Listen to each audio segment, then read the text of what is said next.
projeto que pretende promover, incentivar e apoiar a criação e desenvolvimento de empresas inovadoras de base tecnológica e criativa na área do mar e dos recursos hídricos do Alentejo. Tem 3 eixos de intervenção: gerar o conhecimento, transmitir o conhecimento e impulsionar a criação de novos negócios. Estão a ser feitos e vão ser divulgados também alguns estudos e pesquisas de suporte ao projeto, nomeadamente um estudo de caracterização do setor da água e recursos hídricos no Alentejo, um dossiê case study de empresas de sucesso do mar e recursos hídricos. Estão também a ser feitas visitas de benchmarking a regiões empreendedoras, para depois também serem divulgados os resultados. E, para além disso, também há aqui a parte de detecção, estímulo e apoio ao empreendedorismo qualificado e criativo, onde estamos a ter estas sessões, que o objetivo é promover atividades ligadas à economia azul, que possam de alguma forma também promover negócios na nossa região.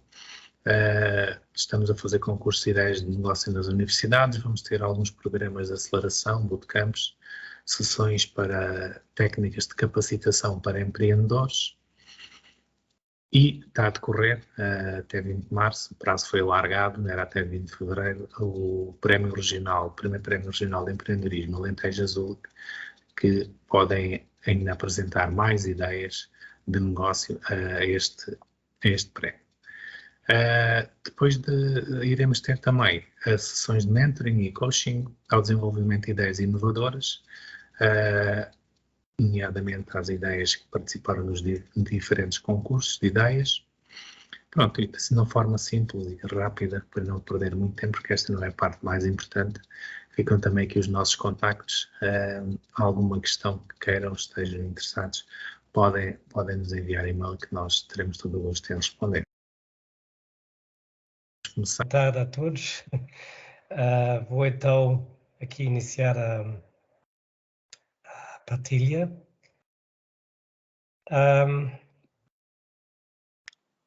Só um sinalzinho se está a funcionar. Está? Ok. Portanto, como o Joel já disse, que não sou exatamente alentejano, mas tenho vivido em Portugal os últimos 22 anos. Infelizmente, ainda não consegui sair de Carcavelos. A empresa que hoje aqui represento, a Intussi, é baseada em Sines, mas ainda não temos atividades suficientes para eu deslocar-me para lá constantemente, mas é um pouco o meu objetivo principal. Portanto, nós temos uma colaboração com o Sines Tecnopolo já há muitos anos, no âmbito da economia azul, nas áreas que vou mencionar a seguir. Um pouco sobre o meu background, sobre a minha pessoa, ou a estrutura dessa apresentação. Portanto, eu vou falar uns 2-3 minutos sobre mim, depois sobre as algas, as macroalgas, que hoje aqui são o tema, como produto, e também as diversas formas de produção e o estado disto tudo, e particularmente o que isso significa para isto ser um potencial negócio em Portugal, ou mais especificamente no Alentejo. E vou concluir com um projeto que depois temos aqui em colaboração, que começou há pouco tempo, e que tenta apanhar um pouco essa pontas soltas dos desafios e oportunidades. O meu fundo, portanto, eu vim a Portugal como entusiasta da ideia da energia das ondas, há 22 anos atrás, em 1999. Trabalhei em técnico no início, num projeto que talvez alguns ouviram falar, entretanto já foi arquivado, digamos, que é a central do Pico, da Ilha do Pico, nos Açores, que tem criado muito polêmica em Portugal, e foi um projeto realmente, especialmente no início, que não foi muito bem conseguido. Mas, para mim, quem chegou aqui quando aquilo já estava parado, e depois tive a oportunidade como engenheiro jovem de participar na recuperação daquilo, e foi fascinante, foi uma experiência que me marcou muito, tanto como o outro projeto que é muito menos conhecido, talvez aqui em Portugal, mas também foi uma experiência extremamente interessante na energia renovável marinha aqui no país. Foi um projeto pioneiro holandês na altura, com alguma dimensão, como se consegue ver aqui na foto, a AWS, que hoje em dia tem um projeto de seguimento, mas muito mais pequena escala e tudo mais razoável em termos de passo de desenvolvimento. Contudo, depois de 2 anos nessa área de energia das ondas, não houve só uma quebra de interesse, porque já ninguém queria saber, houve muitas experiências que foram consideradas falhadas e houve muito dinheiro gasto e pouco investimento retornado. E tive a oportunidade depois de participar na área de macroalgas, que naquela altura ainda tinha uma ideia também, a empresa, a SESC, que também vou mencionar aqui pouco, tinha uma ideia inicial, há 10 anos atrás, totalmente diferente daquilo que ia fazer em relação àquilo que chegou a ser. Portanto, a minha segunda parte de carreira, digamos, nesta área, começou em 2012 e a ideia na altura e a razão por que me chamaram a mim para um projeto de cultivo de algas foi a parte tecnológica. Eles queriam desenvolver tecnologia de ponta para operações marítimas de escala maciça.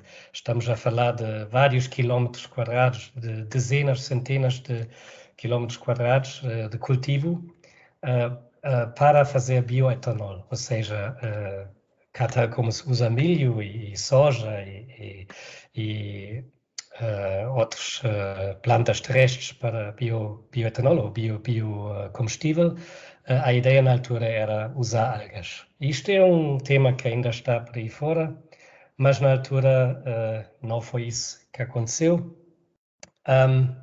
E isso é uma coisa curiosa, porque nós, depois de 3, 4, 5 anos, ficou cada vez mais claro que isto não seria um negócio. Foi demasiado visionário, não era possível começar de zero e ter um negócio em breve. Para abreviar, no fundo, o custo de produção era 100 a 1000 vezes acima daquilo que se podia perspectivar como um bom negócio para entrar nos combustíveis. Eu estou na mesma escola que o Fernando. Portanto, nessa altura houve uma mudança de estratégia nessa empresa e cultivamos, digamos, aprendemos a cultivar primeiro no mar, com meios clássicos daquilo que havia, com poucos meios, com poucos ajudas mecânicas, e começámos a criar o primeiro farm piloto, isso é tudo em Noruega, perto de Trondheim. Eu, na altura, fui responsável para a implementação dessa plantação que estão a ver aí atrás. A empresa, na altura, chamava Seaweed Energy Solutions, hoje é a Seaweed Solutions, e no fundo essa foto aqui em cima é um conjunto de várias linhas de 5 metros por comprimento, paralelas. Acho que a distância era meio metro ou 30 centímetros, e os resultados naquela altura foram realmente... foi fascinante, foi aquela altura que me cativou e nós, no fundo, tiramos aquilo tudo com os braços, abraçámos as algas e deixámos deslizar tudo nos cestos e foi uma experiência mesmo, embora que não tínhamos qualquer uso para as algas, aquilo foi só um piloto para demonstrar a capacidade de cultivar essa biomassa nessa escala. Mas foi isso que me fez ficar depois nas algas, porque realmente é uma área que tem muitas potencialidades. Portanto, eu hoje estou aqui com 2 chapéus, no fundo. A Intussi é a empresa cereeira Ensinos, que digamos, é o meu bebê, mas é tudo muito pequeno, em pequena escala, com passos lentos. Nós, no fundo, queremos dar apoio a projetos e a disseminação, como neste caso aqui, espalhar a palavra e ajudar quem quer desenvolver novos projetos. E a SES, a Seaweed Solutions, que é uma das empresas, continua a ser uma das empresas maiores, talvez mais relevantes no nível europeu, no cultivo de algas no mar, macroalgas no mar, e já vou chegar aí a esse detalhe importante. E no âmbito da SES estou responsável para várias coisas de apoio, de melhorar processos e procurar novas tecnologias e também para a cooperação internacional. Eu vou usar muito material hoje, naturalmente, que vem da SES e por isso é importante realçar esses dois chapéus. Agora, o uso de algas marinhas, para quem nunca teve em contacto, para quem nunca ouviu falar, eu digo quase sempre, quando me perguntam o que é que se faz com algas, eu digo tudo. Pode-se fazer quase tudo. Eu não sou de todo especialista nessa parte, mas obviamente quando estamos a trabalhar isso há anos e anos vamos aprendendo e vamos ouvindo, mas as algas já são utilizadas sobretudo na área química, alginatos, ou seja, tudo aquilo na pasta de dentes, gelificantes. Isso é possivelmente o uso mais distribuído, mais vasto das algas neste momento, sobretudo as macroalgas castanhas, que nos interessam aqui diretamente, são sempre vistos como uma das possíveis soluções no futuro para energia de biomassa e bioenergia. Eu pessoalmente tenho aí algumas dúvidas, mas não temos tempo para debater isso em detalhe.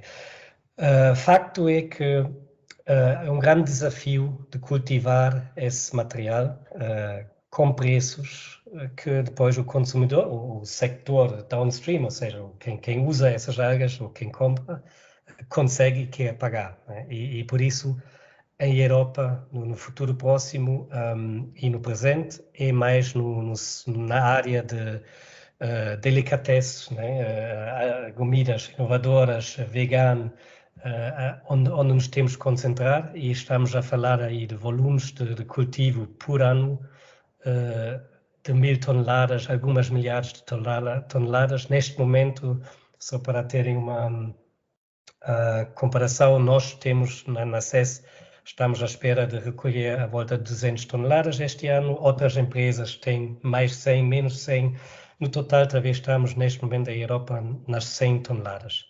Quem está habituado aos números da agricultura, ou quem vai ver os slides seguintes, vai logo reparar que isso é um sector ainda na infância, pode-se dizer. Isto não está a avançar, espera aí. Portanto, isso é só uma pequena visão dos tipos de produtos delicatesses, ou de topo de gama, ou de vegan, ou de especiais que há. Pode-se fazer pesto, que é bastante bom. Pode-se usar como ingrediente para hambúrgueres e salsichas vegan. Uma coisa que temos bastante esperança agora que a indústria alimentar vai pegar é fazer aquele pato em comidas secas pré-cozinhadas, porque as algas secas combinam muito bem com isso. Até são utilizados para ingrediente de cerveja. Tem um sabor um pouco peculiar, eu pessoalmente não gosto na cerveja, mas nos produtos veganos e sobretudo como condimento é muito bom. No lado direito estamos a ver dois produtos particularmente interessantes, porque um é nosso, ou seja, é um joint venture da SES à Loba, é um hambúrguer com alto teor de algas, que são as nossas, que é comercializado em Suécia neste momento.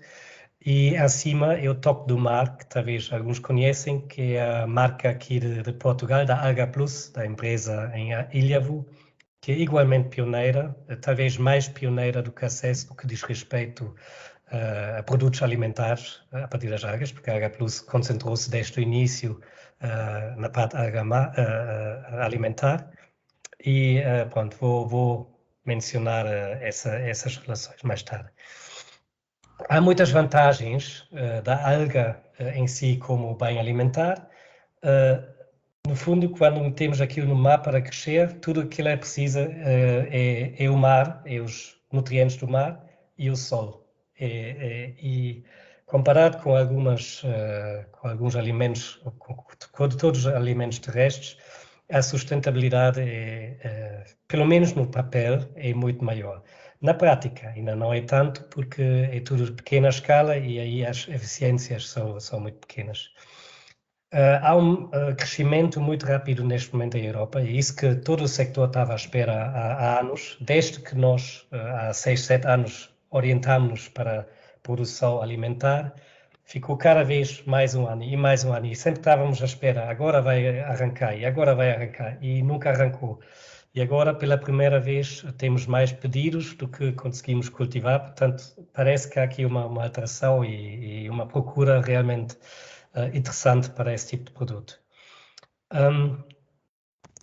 Uma coisa que também é importante, que essas algas, quando se pensa em negócio, né, as algas respondem aos chamados megatrends, né? Nós temos argumentos muito bons para o clima e para a sustentabilidade.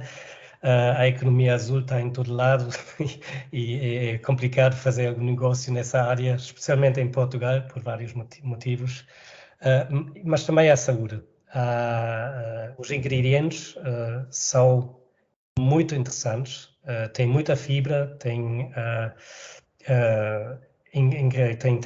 efeitos funcionais para a flora intestinal, sobretudo, e até em alguns ensaios também já se podiam ver, isso foi com perus em França, houve a possibilidade de substituir antibióticos nas rações com algas. Não com as algas que nós agora vamos cultivar, mas com algas verdes, com a alface do mar, aquela que também é cultivada aqui, mas em terra.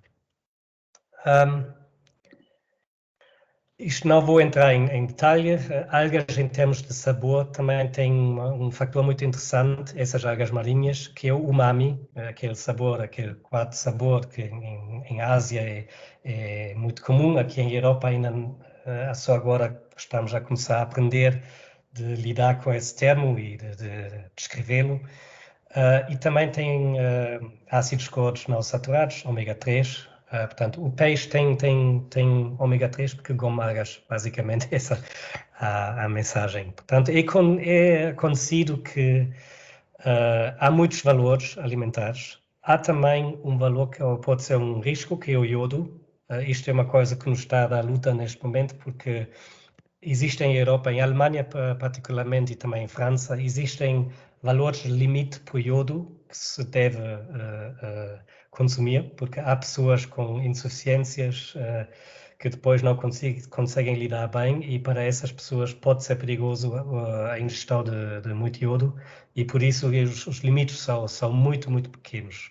Isso, portanto, é um daqueles desafios que esses novos mercados depois têm. Só uma visão rápida aqui ao mercado global. A alga e a macroalga em particular, tudo aquilo que vou falar para adiante, é tudo menos um produto marginal. No nível global, estão a ser cultivados neste momento 35 milhões de toneladas, ou produzidas, desculpe, mas quase tudo, a grande maioria é cultivada, e mais do que 99% disto é em Ásia, principalmente em China, Coreia, Japão, Filipinas, Vietnã, portanto, tudo Ásia distante, digamos. Nesta cultura, já há centenas de anos, as algas fazem tanto parte, são um pilar importante da alimentação. E em partes, em alguns aspectos, são mais saudáveis também por causa dessa situação. Quase 50% dessas algas produzidas mundialmente são kelps, ou seja, algas castanhas, que são aquelas algas grandes, castanhas, com tipo laminária, aquilo que, no fundo, estou eu a representar aqui, e que é só uma parte de todo o mundo das algas. Só para comparação, acho que esses números são de 2015, copiei há pouco tempo e não tive tempo para verificar, mas quando as algas tinham 28 milhões de toneladas por ano, só para comparação, o peixe marinho cultivado como comunidade também foi pouco mais do que dobro. Portanto, dá para ter uma ideia da dimensão e também dá para ter uma ideia que nós em Europa ainda não aprendemos, pelo menos, produzir esse alimento. Agora, uma clarificação importante para aqui ter as coisas nas caixas certas. Quando falamos de algas, quem não está habituado, muitas vezes as pessoas também pensam em microalgas. A famosa clorela e, como é que se chama, outra, a mais famosa ainda, não me está agora a ver, pronto. Mas há microalgas, aqueles pós, não é, verdes, que dão muita cor a qualquer coisa que se mistura, já foram vendidas como superfood há 20 anos atrás e são claramente, têm muitos benefícios também, mas, e podem ser marinhas ou da água doce, há muitas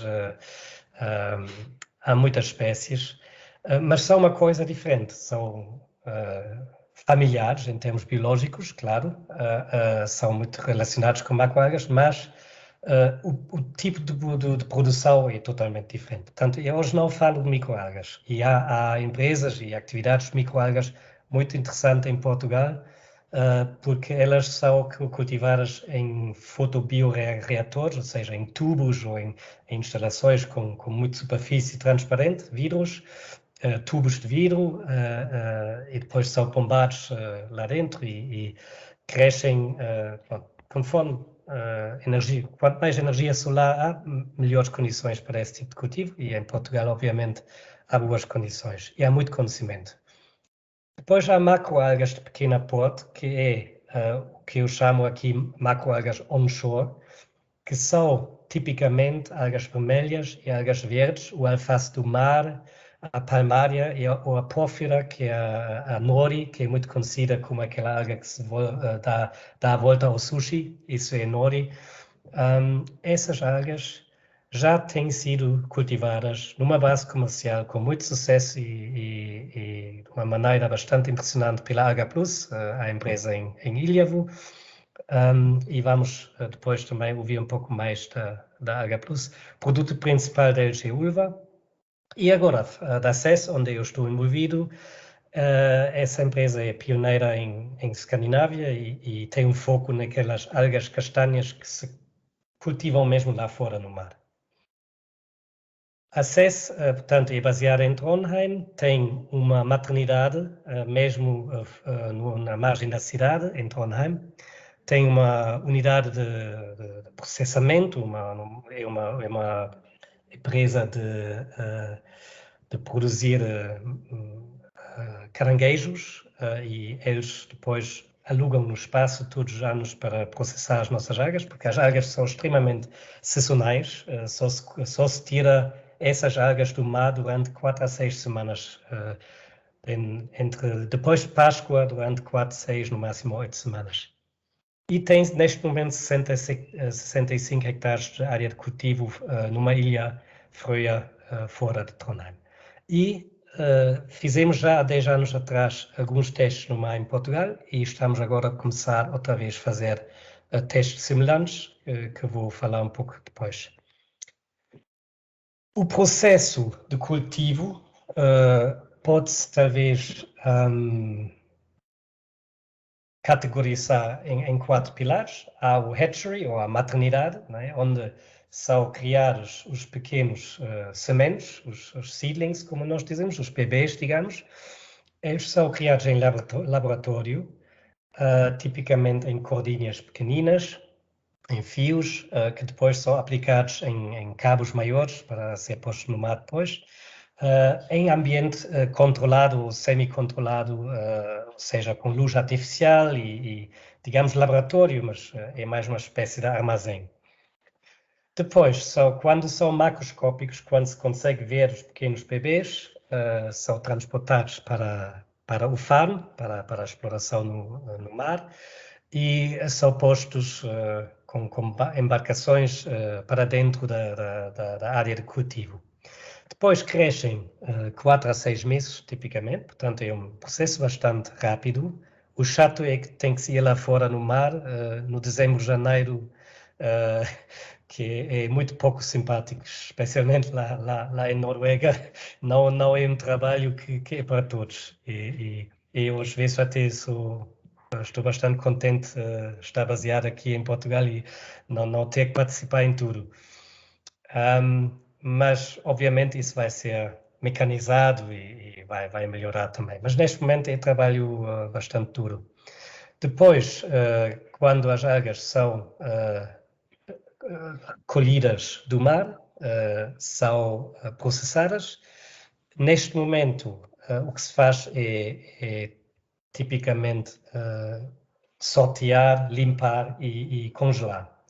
Mas há outras maneiras, há muitas outras maneiras, inclusive fermentação, que é muito interessante, mas todo esse sector ainda está no início e ainda não há pode-se secar também, mas como essas algas têm 90% de água, a secagem não é economicamente interessante, tem que se vender muito caro e não compensa. Portanto, todo esse processo ainda está em aprendizagem.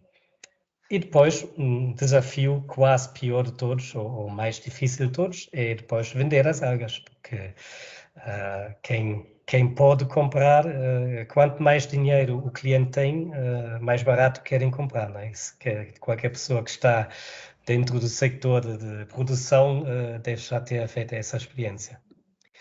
Agora vou mostrar alguns vídeos relativamente curtos, só para dar uma impressão mais ao vivo. Portanto, primeiro desse processo que tenho explicado agora.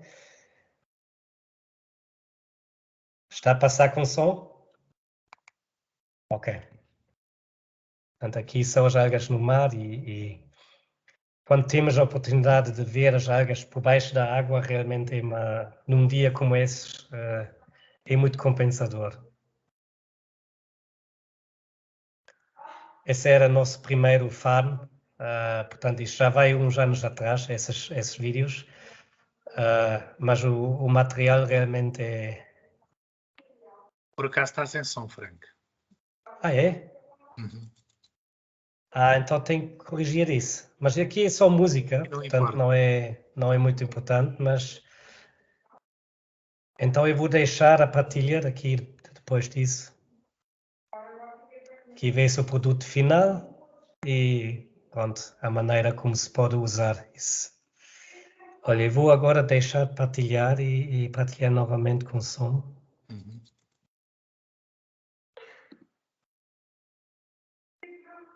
É que não tinha ligado aqui a janela, não é? Partilha do som do computador. Já estou a partilhar outra vez? Já estás. E já agora vamos experimentar aqui. Só para ver. Ouça a música. Está com som. Pronto. Isto é uma vista que talvez é a foto de todas as fotos que temos da nossa exploração. Neste momento esta já não está em uso, está a ser recuperada e preparada para o próximo ano. Neste momento estamos a usar um site próximo. Mas esta vez é de todas as fotos que temos ainda o que sugere mais que o sector já tem uma certa escala, não é? Mas o que nós vemos aqui é no total o máximo 200 toneladas por ano que se pode produzir neste espaço. E pensando, e isso é só uma pequena comparação, nós internamente, portanto, estamos nesse nível de produção agora, 200 toneladas, e nós não somos uma empresa profitável ainda. Portanto, para ser uma empresa profitável nesse nível, tem que se cultivar entre 500 e 1000 toneladas, mais provavelmente 1000. Isso é só para ter uma ideia aqui dessas... Mas isso também é depois salários noruegueses, não é? E custos muito elevados com logística, portanto, há muito potencial como é que se diz, de poupança também, e se faz um cultivo desses, se nós tivéssemos aqui um bocadinho desse mar com essas características aqui em Portugal, eu estou convicto que seria possível fazer isso mais barato. Isso é uma das razões porque estamos sempre também com convicção que mais cedo ou mais tarde a coisa vai arrancar. Só uma impressão mais que não posso deixar de mostrar essas imagens porque realmente isso não sou eu não me meto nessas águas, mas isso é o Diogo, o meu colega português lá em Trondheim, que começou a adorar tudo o que é frio, sabe-se lá porquê, mas ele depois tira esse tipo de filmes. E agora mais uma pequena impressão em como, esse é o Diogo, em como se tira as algas no mar. Depois vou mostrar outro filme que é um pouco mais detalhado. Acho que já foi, né? Sim, sem muito curto. É isso. Portanto, neste momento, a maneira como... Isso é muito artesanal. Ou seja, o truque aqui que torna isto relativamente eficiente já é poder trabalhar sempre continuamente. Ou seja, as algas são essas linhas com as algas crescem, estão fixadas nas longlines, na estrutura de suporte na água, de uma maneira que consegue puxar constantemente e manter as ligações e depois ter meia hora, uma hora continuamente com essa velocidade. E assim já se ganha uma são esses. Deixa terminar o vídeo, porque senão não se percebe o que estás a dizer.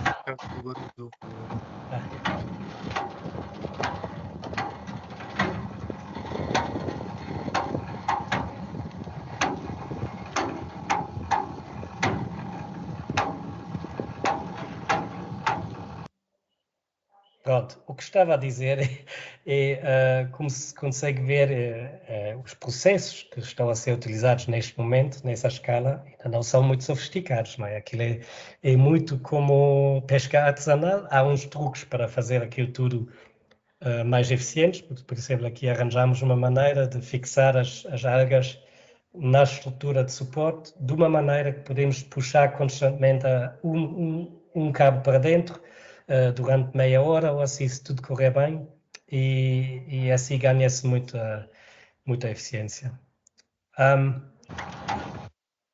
Agora, em relação a Portugal, portanto, à primeira vista, tudo é excelente, porque é que não vamos fazer isso aqui já, não é?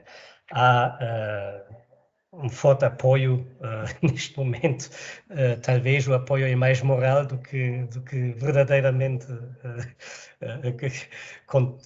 contabilizável, mas há um forte apoio governamental para a aquicultura, sobretudo offshore, não é? Há uma grande vontade.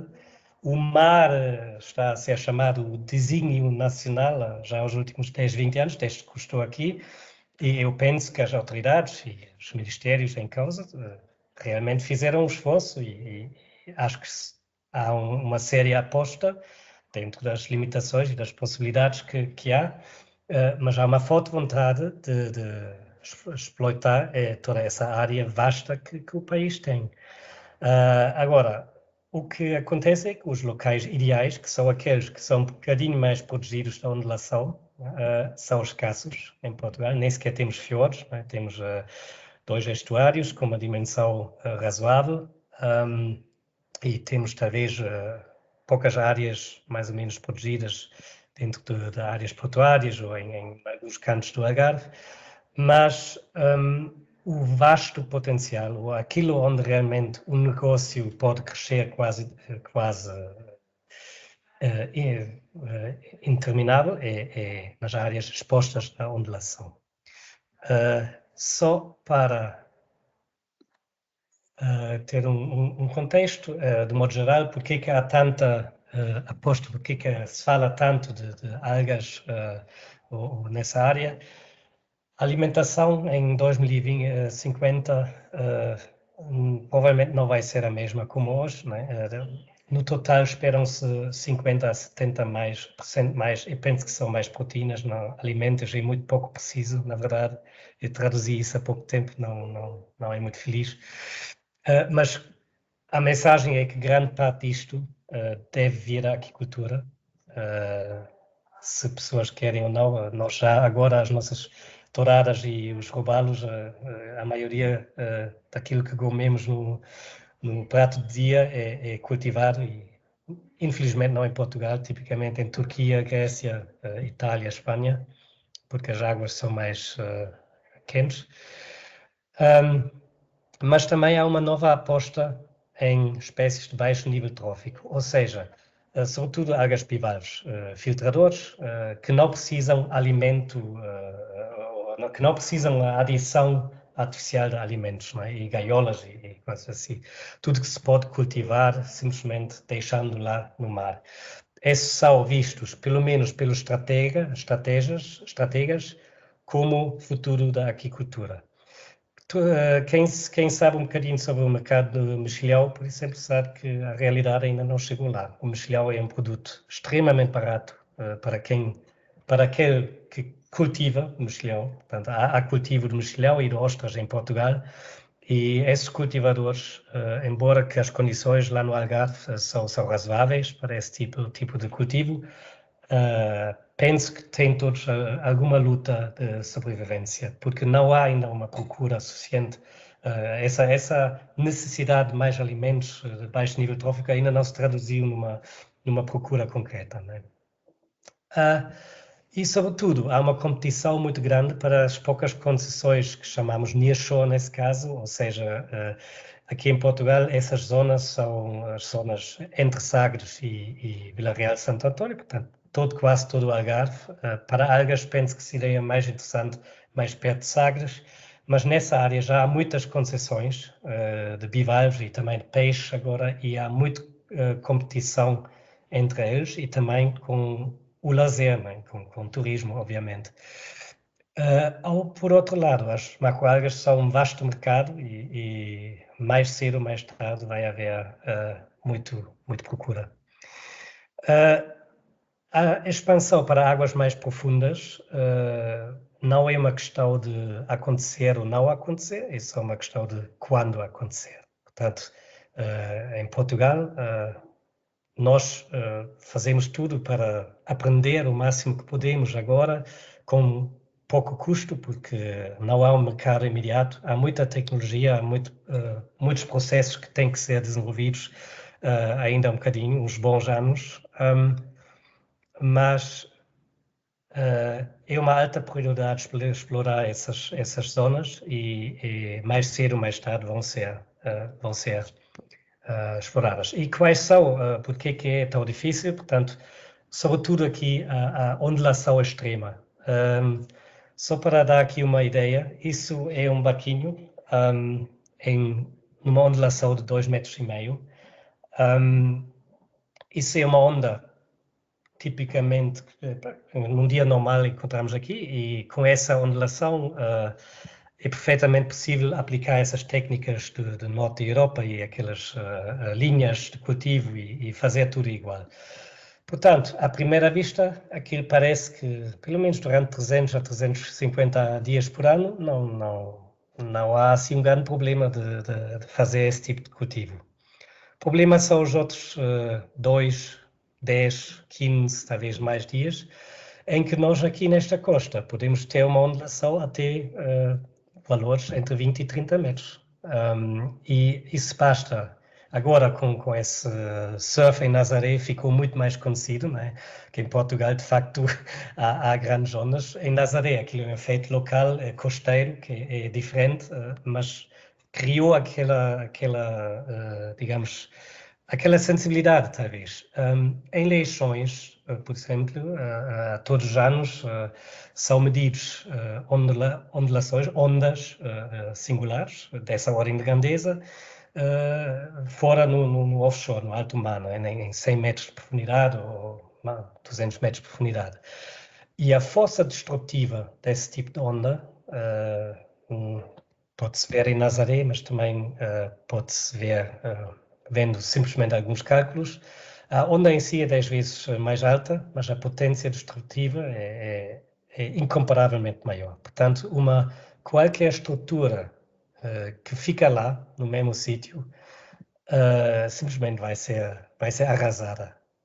Portanto, a ideia de cultivo tem que passar por novas técnicas, não é impossível, obviamente. No cultivo de peixe já se está a falar de gaiolas submersíveis e estão-se a fazer os primeiros testes também em Portugal, penso eu.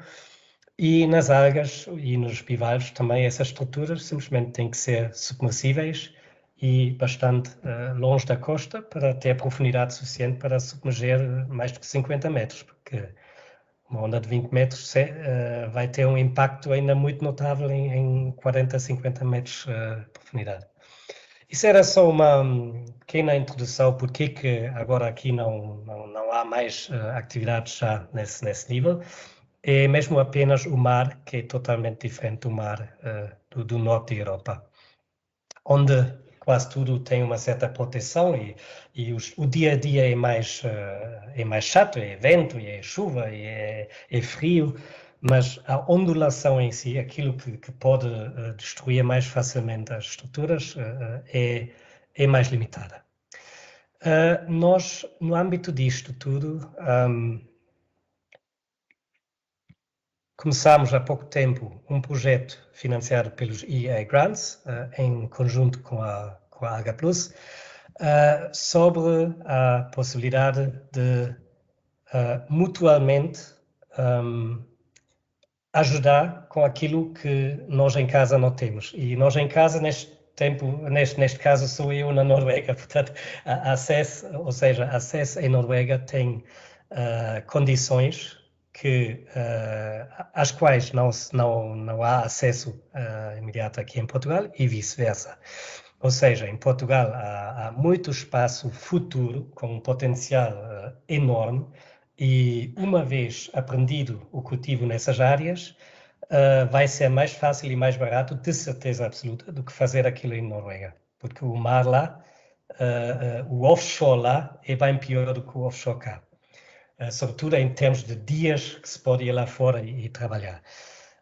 E ao mesmo tempo há um conhecimento muito grande aqui em espécies que crescem em tanques e em áreas mais protegidas, e em Noruega há há um acesso à água muito fria que é preciso para as espécies mais valiosas, neste caso Palmaria, que é uma espécie de alga vermelha que é muito interessante para alimento e para outros produtos. E, portanto, houve essa ideia de fazer o projeto junto com a Alga Plus, e eu vou só agora mostrar o último vídeo. Eu acho que agora deve funcionar o som, não é? Porque aqui nós falamos em inglês, mas há subtítulos para quem não está à vontade. É só uma pequena apresentação desses esforços neste momento. Espera aí. The SoilKelp project takes advantage of the existing knowledge of the two leading and pioneer seaweed farmers in Europe. Seaweed Solutions, a kelp farmer in Norway, and us specialize in the tank cultivation of red and green species. Together, we want to increase the supply of EU farmed kelp and the red seaweed dulse, or as we say in Norwegian, sol, and that's why we called our project SoilKelp. We also count on the support of 2 R&D Portuguese centers and 1 technology-based company. The project has 3 main axes of development, and they all bring new business opportunities for the companies involved. The first will be the refurbishment of our existing hatchery in order that we can have the conditions to accommodate the production of kelp seedlings that will assure the constant supply to the grow-out phase at sea, as well as to promote the development of new R&D projects using kelp. The second line will be the grow-out phase trials planned by Seaweed Solutions that my colleague Frank will present later. And lastly, we will also have the cultivation of Palmaria in tanks happening both in Norway and in Portugal. While the cultivation of brown seaweeds or kelps is already a huge economic activity in Asia with species like kombu and wakame, in Europe we are only now starting to understand the commercial value of these species, and activities start mainly in Northern Europe, especially in Norway, where there exist excellent conditions to start this. However, space will probably run out at some stage, just as it has for other aquaculture species. And Portugal is a very, very good place to envision large-scale farms in the offshore. But there are technical challenges, serious technical challenges related to the full exposure to the ocean forces. So the SoilCelp project includes 2 areas for scoping trials with local species in order to evaluate the future potential and the potential challenges of aquaculture of this high-value, low-trophic species. The second cultivation activity of the project will be to farm our red seaweed dulse in Norwegian sole. So here at Alga Plus, we've been farming dulse since 2013, different varieties, but we can only do it during our colder months from October normally up to April. The objective of the project will be to test our production technology in Norway in the infrastructure of Seaweed Solution, and thus be able to supply the EU market with a year-round supply of high-quality farming of this special biomass.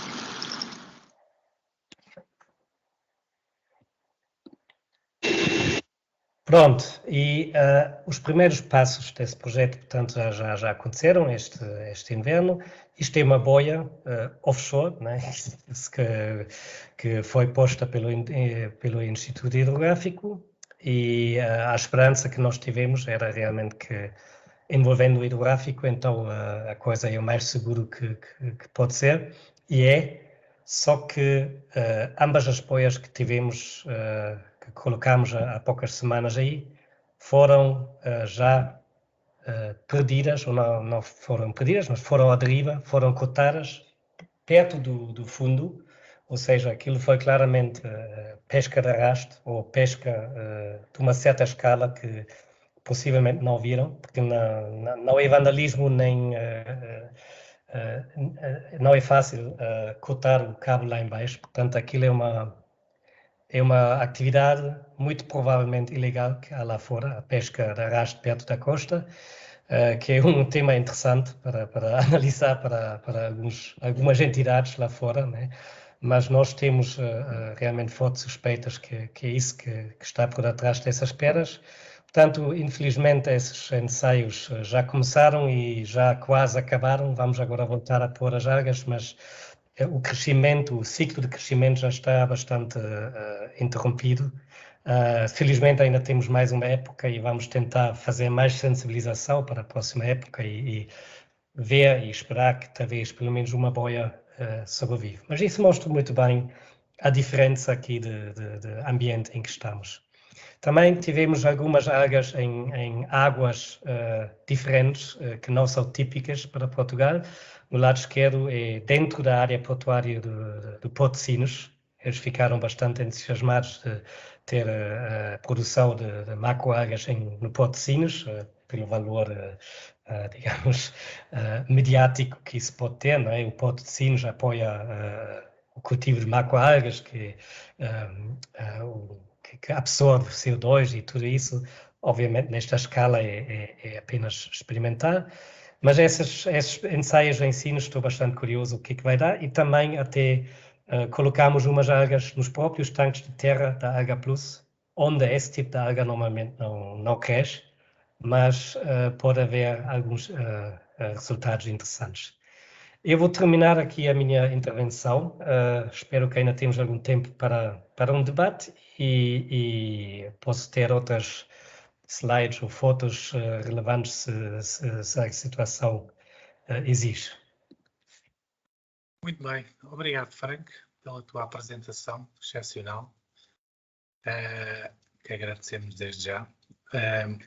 Gostava de abrir aqui um bocadinho as perguntas. Eu começo eu para depois dar a oportunidade também a quem nos esteja a ver e queira de alguma forma intervir e fazer alguma questão dentro daquilo que tivemos aqui a falar, e de outro, se tiveres à vontade para responder, respondes, se não, tentaremos depois dar a resposta.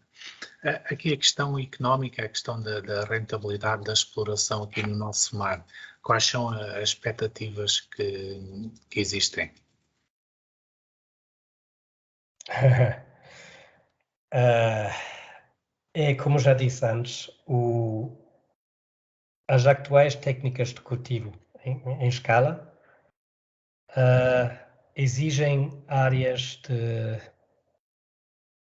40 a 50 hectares talvez, com ondulação bastante limitada e com águas, digamos, pristinas, não é? Muito limpas e mesmo assim com nutrientes suficientes, para perspectivar cultivo em escala comercial de uma maneira minimamente viável.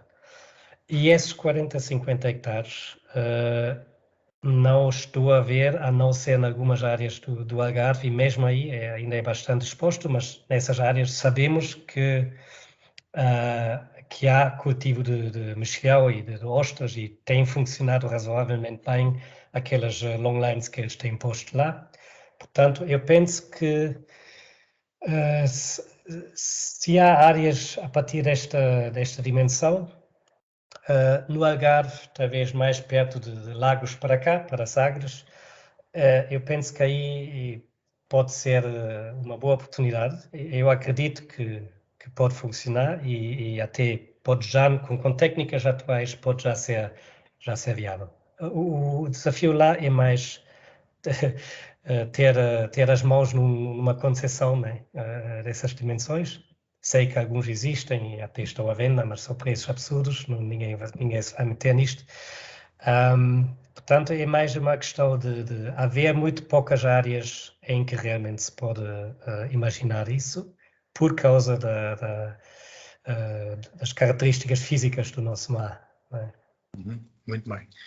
Muito bem. Não sei se algum dos presentes quer fazer alguma questão ao Frank. Faça, por favor. O Joaquim Parrinha, que pôs a mão no ar, faça a favor. Sim, boa noite. Boa a noite. todos. Olá. Tinha que fazer uma questão, não é?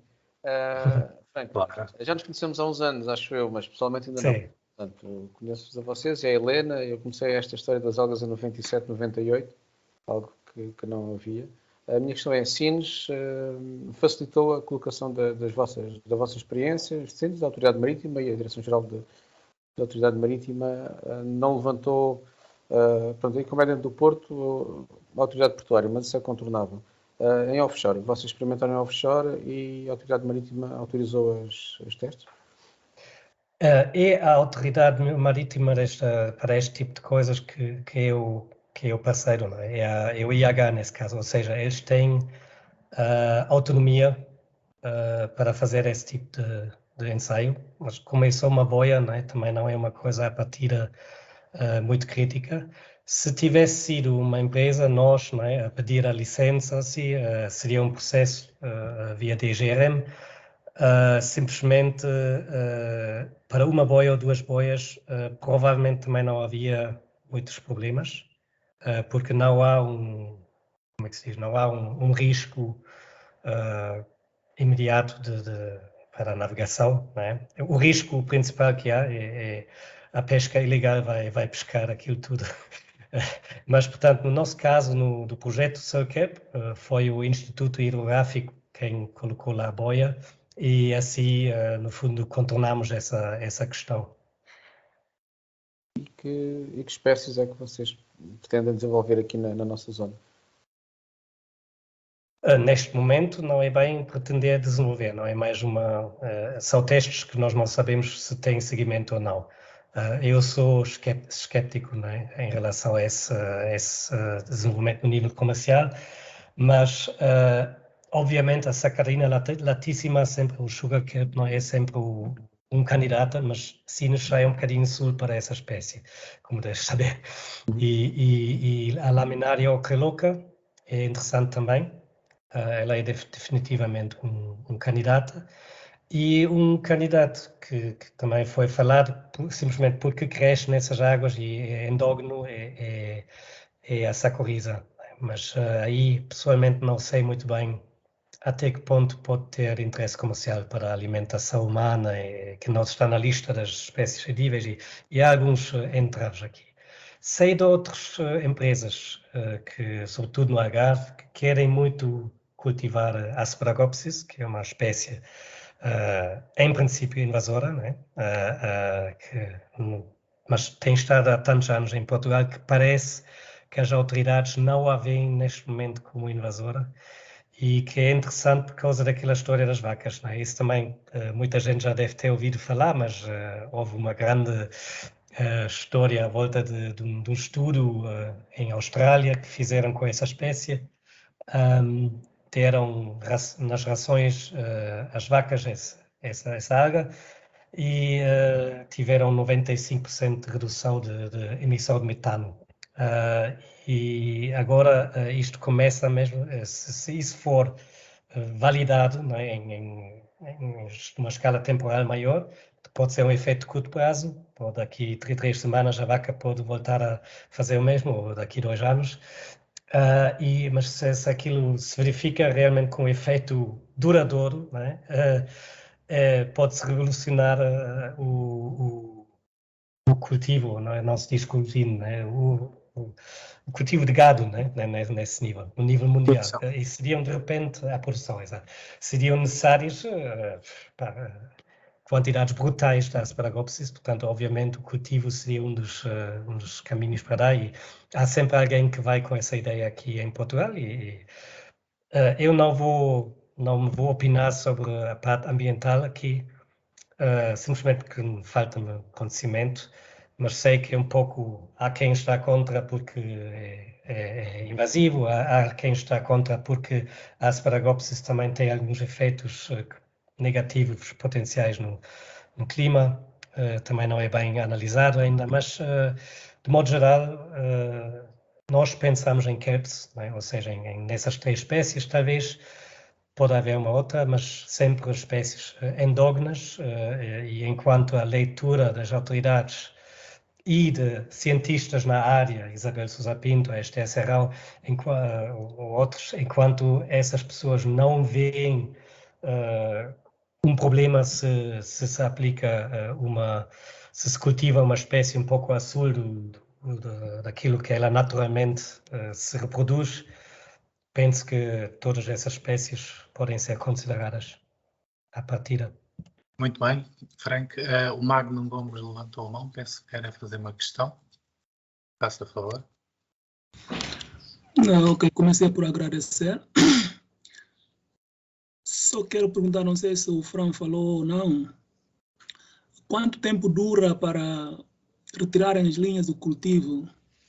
Se vai durar muito tempo ou não? E se depois naquela área que vocês estão a fazer o cultivo, já não pode passar nenhum navio ali naquela zona ou não? Vai ser uma área protegida?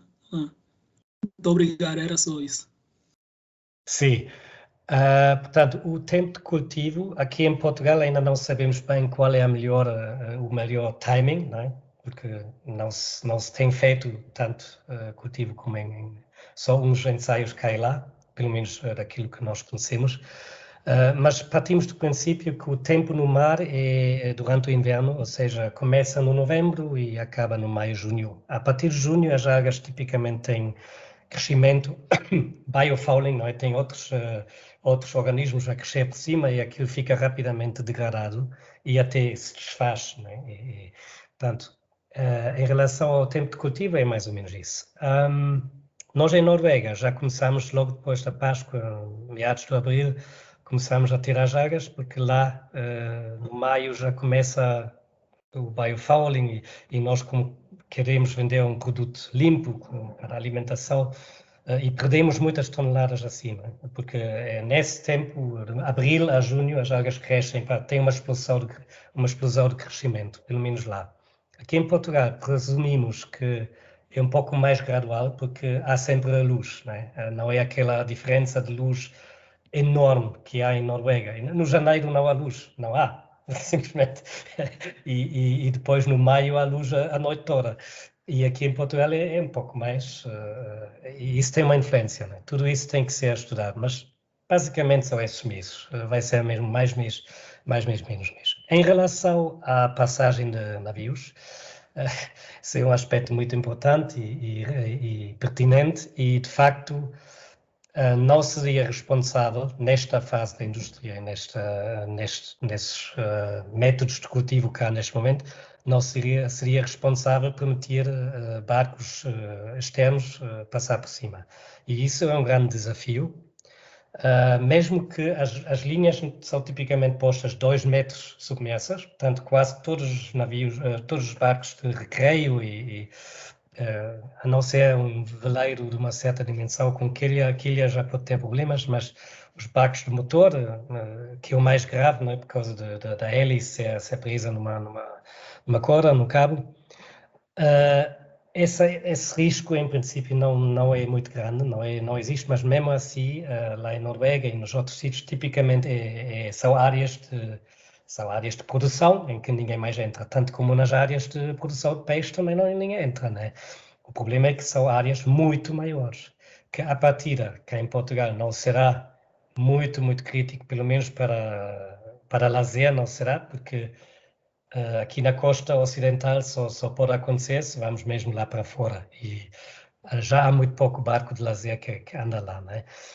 Pescadores já é outra história, mas isso é um debate por si só, de uma tarde inteira, como a pesca pode e deve se relacionar com esse tipo de atividades. Obviamente, um pescador parte do princípio que o mar dele, e de uma certa forma e pode tirar qualquer boia, qualquer coisa que está lá, se não lhe agrada, né?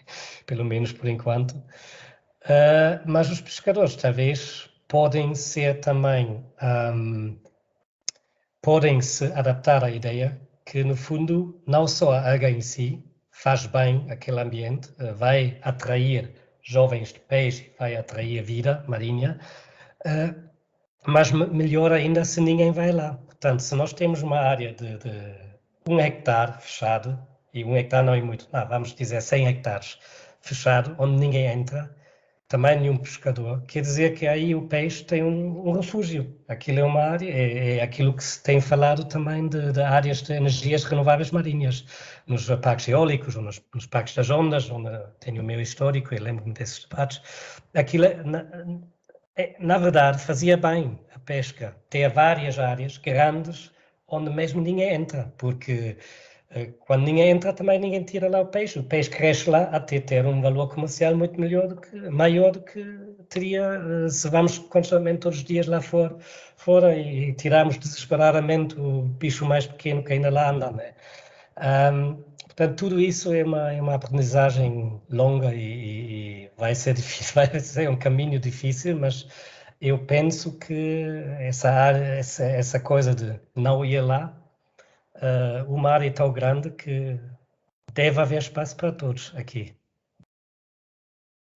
Muito bem, Frank. Não sei se mais alguém tem alguma questão.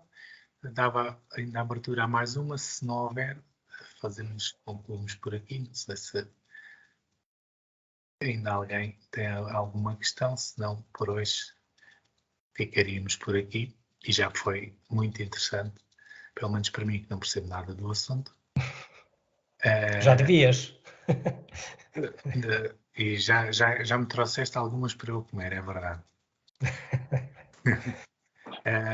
Mas pronto, o interesse aqui também neste tipo de sessões é promover a inovação, aquilo que se está a fazer no nosso país, perceber também que há oportunidades que podem aparecer de áreas onde não existia nenhum tipo de atividade ou uma atividade baixa. Há muitos anos atrás, já agora, aquele produto que dizias era a spirulina, não era?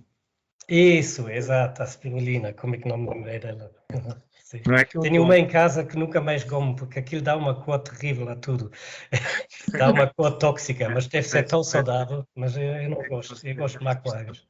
Já existe também alguns casos de produção em tanques aqui, e penso que ali embaixo no Algarve, em Monchique, existe uma exploração dessas.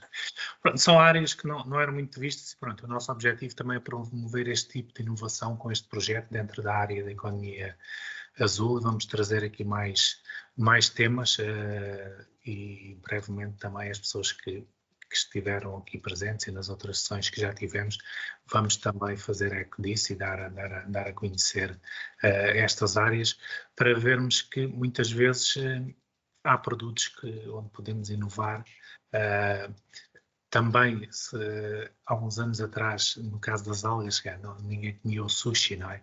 Hoje em dia as pessoas já estão mais familiarizadas com algum tipo de algas também por causa deste boom do sushi em Portugal. Mas pronto, existem outras aplicações. O Franco, aquela empresa Alga Plus. A Alga Plus é um caso de inovação em termos de produtos para consumo humano, principalmente.